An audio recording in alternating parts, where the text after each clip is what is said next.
بسم الله الرحمن الرحيم، والصلاة على أشرف المرسلين سيدنا محمد صلى الله عليه وسلم. احنا عندنا كلنا حاجة اسمها نخاع العظم. نخاع العظم ده هو اللي بيصنع لنا كرات الدم الحمراء. طيب احنا كرات الدم الحمراء بتعيش قد ايه في جسمنا؟ 120 يوم. يعني ايه بتعيش 120 يوم؟ يعني هي من الحاجات اللي بتتجدد في جسمنا. يعني بعد 120 يوم بتموت كرات الدم الحمراء دي ويطلع غيرها. كرات الدم الحمراء دي بيكون جواها حديد. الحديد ده يعمل ايه؟ يروح لنخاع العظم عشان يعمل منه كرات دم حمراء تاني. خلاص؟ طيب ايه اللي بينبه عشان يحصل كرات دم حمراء كتيرة؟ نقص الاكسجين. يعني مثلا لو واحد ساكن في الدور ال30 في عمارة في الدور ال30 او ال50 زي ما في بعض العماير كده، هتلاقي عنده نسبة الكرات الدم الحمراء عالية جدا، وده هيبقى طبيعي. يعني ايه طبيعي؟ يعني ما فيهوش اي مشكله خالص. يعني انه يبقى ضغط كرات الدم الحمراء عنده بتبقى عاليه نتيجه انه بيحصل كل ما بنطلع لفوق كل ما كميه الاكسجين بتقل.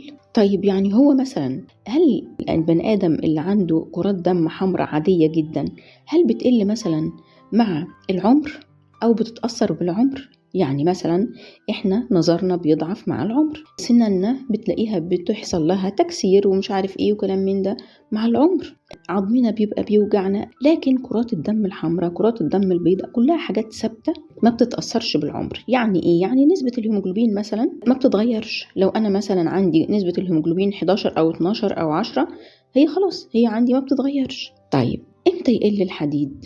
يقل الحديد لو احنا ما بقاش عندنا نخاع عظم كويس، لو كان في تكسير في كرات الدم الحمراء، لو مثلا اللي هم الأطفال اللي بيتولدوا عندهم نقص في إنزيم اسمه إنزيم جلوكوز 6 فوسفاتيز دوت بيكسر كرات الدم الحمراء فيعمل نزيف للأطفال دول اللي هم الأطفال اللي ما بياكلوش الفول اللي هو الفافيزم. كمان لو إن الحديد ما بيمتصش، كمان في بعض أدوية الروماتيزم ومضاد الحيوي ممكن يعمل على تكسير نخاع العظم.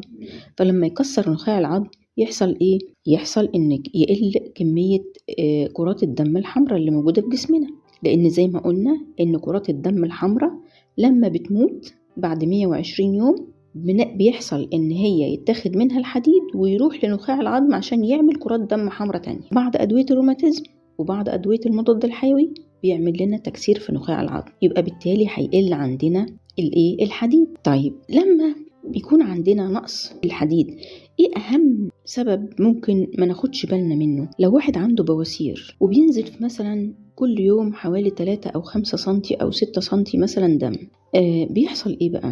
بيحصل انه هو بيحصل له أنيميا بس على المدى البعيد قوي. يعني لو هو واحد راجل مثلا عنده نسبة الهيموجلوبين 13 أو 14 هتبص تلاقيه بيحصل له أنيميا بعد سنة أو سنتين. طبعا المفروض ان هو لازم يعالج السبب، عشان أول حاجة نعالج بيها الأنيميا إن إحنا نعالج السبب. طبعا برضو في بعض الديدان زي الانكليستوما ممكن تسبب نقص في الهيموجلوبين، لكن إحنا الحديد طبعا نقص الحديد ممكن في بعض الأحيان يسبب لنا سرطان.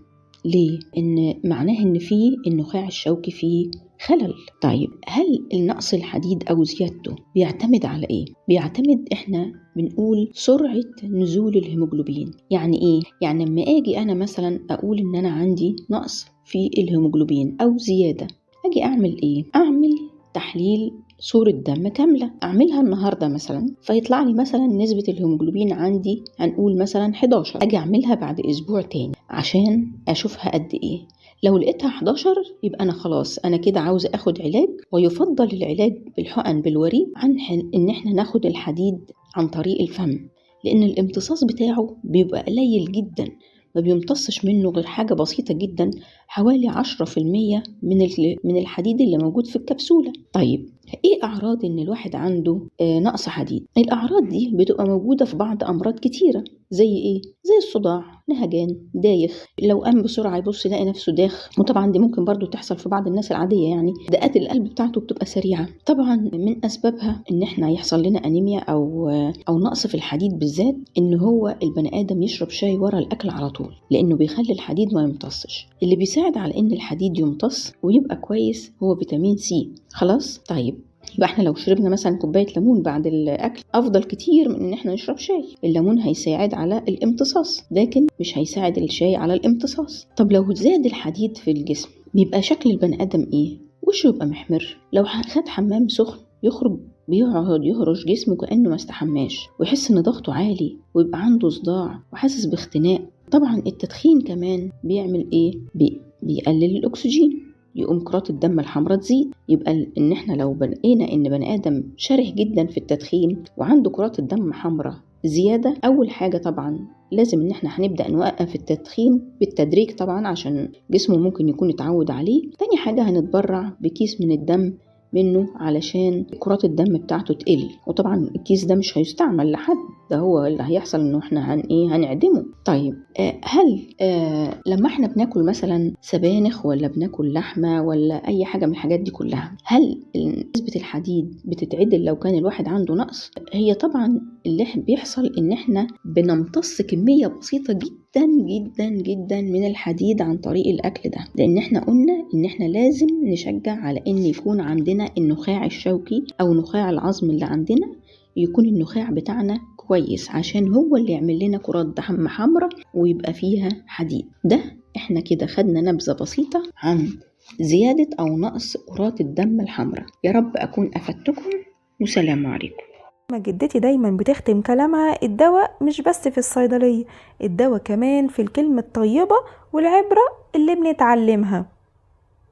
لو استفدتوا من كلام جدتي قولولنا في التعليقات، وما تنسوش اللايك والاشتراك عشان توصل لكم باقي الحكايات من حكاية مع جدتي.